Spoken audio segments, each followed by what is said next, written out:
Hoje nós estamos recebendo mais uma vez em nosso programa o presidente do Sindicato Rural de Jataí, Vitor Geraldo Galhardo. Vitor, boa tarde. Boa tarde. Assuntos não faltam. Vamos começar falando de um assunto que é mais doméstico, vamos dizer assim, mas que interessa aos sindicatos de todo o Brasil.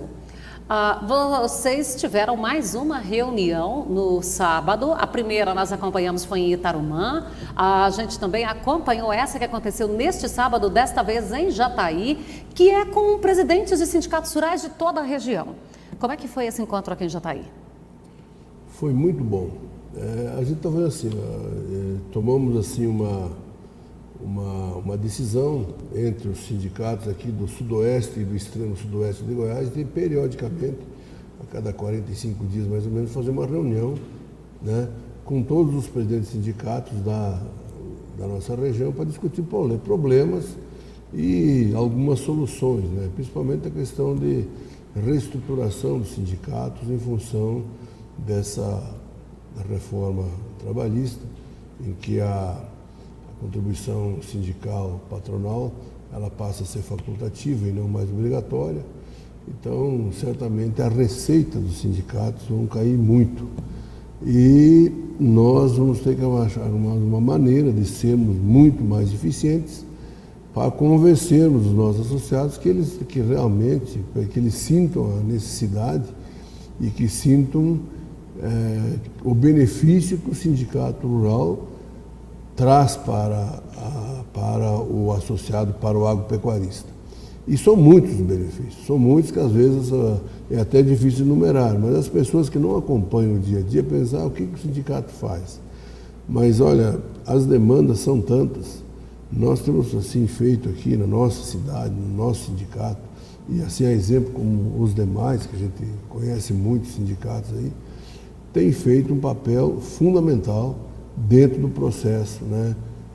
Correndo atrás das demandas, levando para quem interessa para soluções, procurando soluções de problemas, né? E são muitos.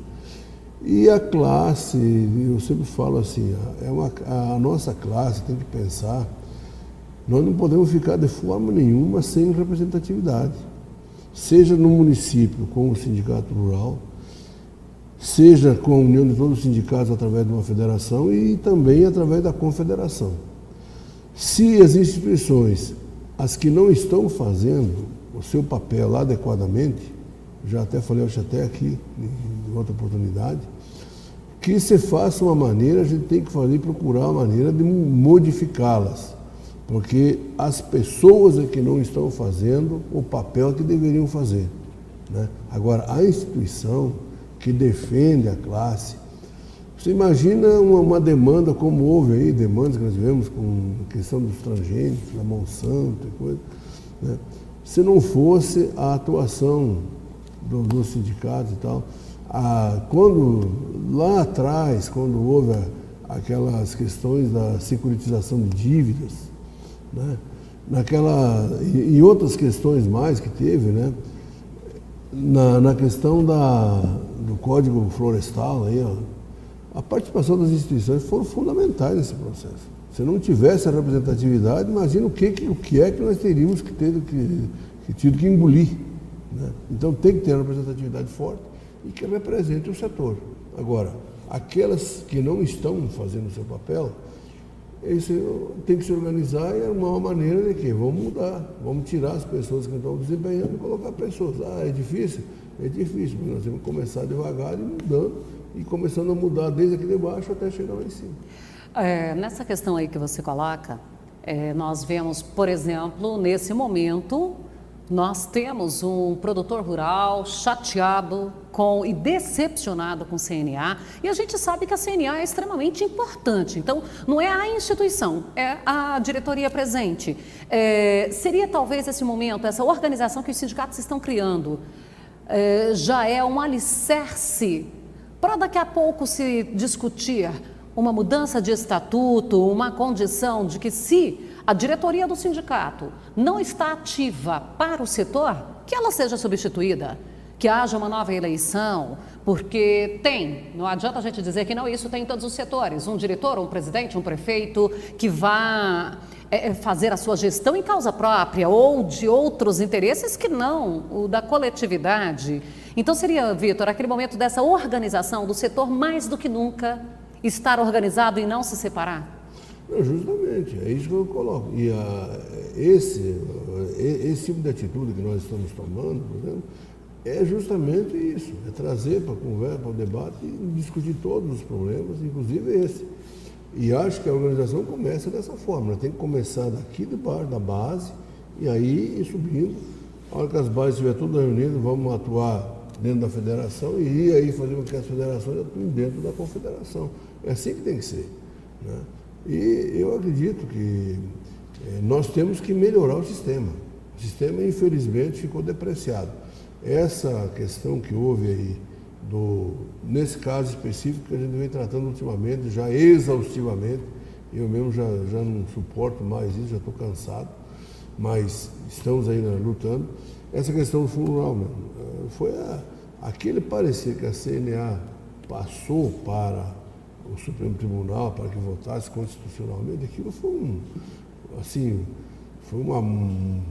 um balde de água fria, foi um desfavor, um desserviço que fez para toda a classe, né? Isso foi um absurdo, podia ter feito de uma maneira muito diferente, assim como depois de tanta coisa, chegou-se agora que a nova lei e tal, dessa lei que foi aprovada do PRR, do passivo, aí, do Refis, tem uma parte dela que é interessante, aquela parte o avanço que se conseguiu, redução da tarifa de 2,5 para 2,3 para 1,5. Na verdade, é de 2 para 1,2. Depois tem 0,2 que é do Senar e 0,1 que é do acidente de trabalho. Mas essa redução de 0,8% foi um avanço muito grande que teve. Além de tudo, o ano que vem, a partir de 2019, qualquer produtor, qualquer agropecuarista vai ter a opção de fazer a conta no início do ano. Olha, esse ano eu quero fazer o seguinte, ou eu vou pagar sobre a folha de pagamento, ou eu vou pagar sobre a receita bruta. Aí eu vou ter o poder de decidir. Essa mesma situação, eles podiam ter pensado antes e ter apresentado uma proposta similar a isso.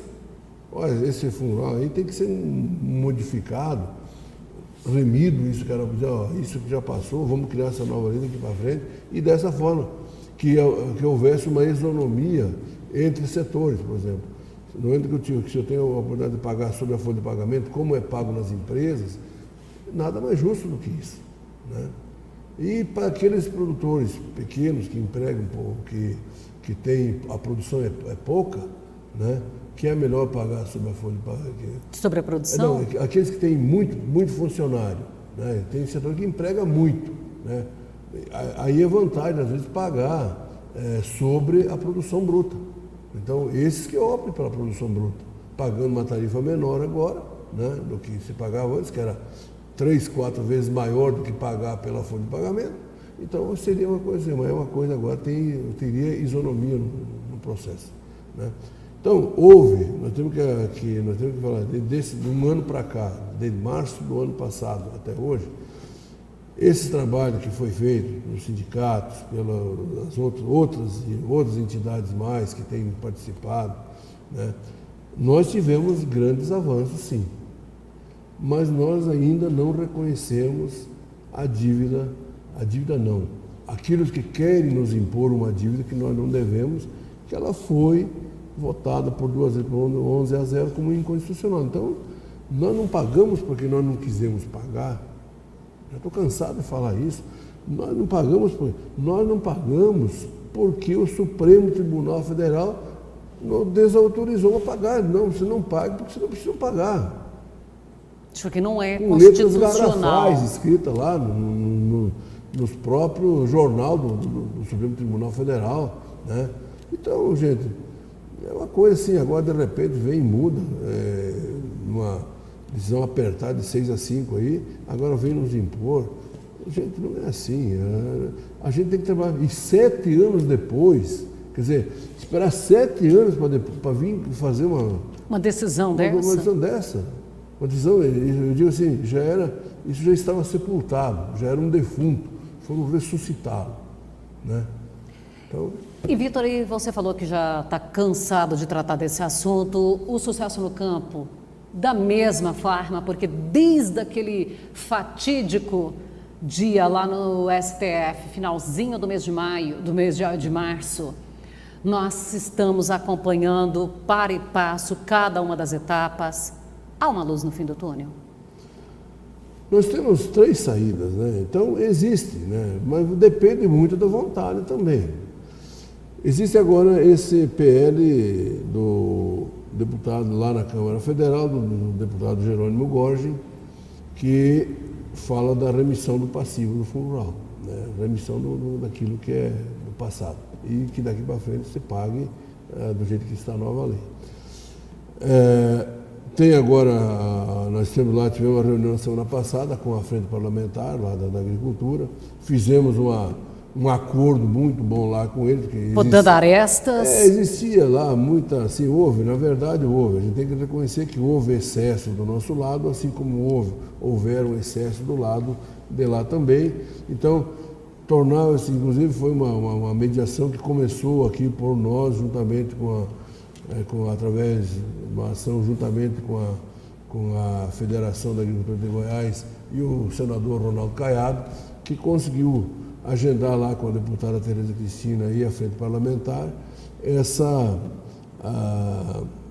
reunião, né, na quarta-feira passada, em que foi assim, vamos dizer, lavamos a roupa suja e chegamos a um acordo e que essa semana eles colocariam em votação, em regime de urgência, o PL do deputado Jerônimo Gorgin e, posteriormente, já, ato contínuo, já pediríamos aí a prorrogação do prazo, né, para mais, no mínimo 60 dias, haja vista que na segunda-feira passada foi o dia que o governo publicou no Diário Oficial a nova lei já com os vetos, né? Os vetos que houveram em cima da lei, daqueles vetos que o presidente Temer tinha feito. Então, só a partir dali, da terça-feira em diante, é que teria uma condição de começar a fazer o tal do refis. Fazer o cálculo e tal, emitir, tem que mudar todas as guias, desde 2005 anos para trás, mudar mês a mês todas as guias, para incluir esse 0,8 de Fundo Rural, né, proporcional. E aí, então, isso aí demanda muito tempo. Todo o pessoal que envolvido no setor de contabilidade, que é quem faz esse processo todo, estão todos envolvidos hoje, que até dia 30 de abril tem que fazer as declarações de imposto de renda. Então, quer dizer, completamente difícil. Há, inclusive, um pedido da Associação Nacional dos Contabilistas, nesse sentido, eles mesmo pedindo, porque é humanamente impossível fazer todo esse processo ao mesmo tempo, né? Então, há isso. E, além de tudo, agora, o Supremo, não sei também de uma forma, por que agora veio pautar, né? Mas o Supremo pautou para dia 17 de maio a votação dos embargos daquela votação que fizeram em 30 de março do ano passado. Agora vão fazer a votação dos embargos, que são... Então, quer dizer, mais de um ano depois. 8 entidades que entraram contestando aquela decisão do 6-5 e que agora vai ser julgado no dia 17 de maio. Então, nós temos esperança também que haja um sentimento lá dos juízes do Supremo Tribunal Federal e que reconheçam aquilo que eles nos falaram em 2010 e 2011 e que não nos penalizem dessa forma tão cruel, né?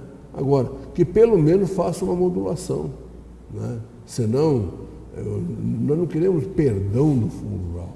Nós estamos pagando o Fundo Rural, agora depois da nova lei, o 1,2 mais o 0,3, nós estamos pagando, né? Ninguém se opõe a pagar o Fundo Rural. Agora, não aquilo que não existia. Então, que eles pelo menos reconheçam isso, para fazer essa remissão desse passado, que não é dívida, isso aí é uma invenção que estão nos jogando para cima da gente e que não é justo. Então, as possibilidades são o PL do deputado Jerônimo Gorgin lá, que daí já daria Resolveria o caso? Exatamente. Ou Resolveria sim, mas depois, isso ainda, se aprovado esse PL, ele vai para o presidente da República, ele pode vetar. então, quer dizer, ainda é uma novela. Ainda tem. Ele seria não um passo da escada. Ele não acaba no momento, então teria mais, assim como houve na lei do refis, Que ele vetou... vetou 20 e tantos artigos, depois aí volta para a Câmara e a Câmara tem que aprovar ou não. Aí com uma maioria parece que bem maior, não sei bem exatamente, não sei bem desse protocolo como é que funciona, mas aí ainda a Câmara, o Senado, lá, o Congresso Nacional pode vetar, né? A mesma coisa agora, se for aprovado, vai para o presidente, se o presidente vetar, volta para a Câmara vai ter que tomar uma decisão. Aí que está o detalhe. Então, se a Frente Parlamentar da Agricultura realmente quiser ajudar o setor, ela tem todas as condições, porque ela tem força e tem votos e tem força para conseguir maioria para aprovar esse PL do deputado Germano, mas precisa de vontade política para fazer. Claro que tem tudo ali, tem todas as amarras do sistema. E isso é que me assusta, né? A gente que não é acostumado com isso, quando chega lá em Brasília, a gente vê como que as coisas funcionam. E a coisa lá é bem diferente, não é? A gente também pensa assim, um parlamentar que é meu representante aqui, ele vai lá e resolve isso aqui para mim. Não é bem assim. Existe um monte, eles mesmo lá, tem muitas amarras ali que são cheios de procedimentos e coisas e outros acordos também feitos eles têm alguns protocolos, algumas coisas que eles têm que algumas trocas de favores que tem que ser. Então é muito complicado esse negócio.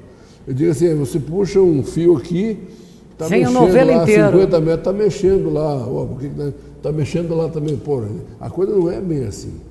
Então, existe muita dificuldade, a gente reconhece que a coisa não é fácil. A gente está nessa luta por amor à causa mesmo, porque se a gente fosse escutar tudo que a gente vê, a gente desistiria assim logo na largada, mas nós não temos esse perfil, assim como a gente. Existem muitas pessoas dentro do setor, né, dentro da representatividade do agronegócio brasileiro e que realmente estão aí a fim de defender verdadeiramente estar aqui para defender a causa do produtor rural e não defender interesses próprios, como muito se vê por aí, que você pensa que está aí do teu lado e na verdade está jogando bandido.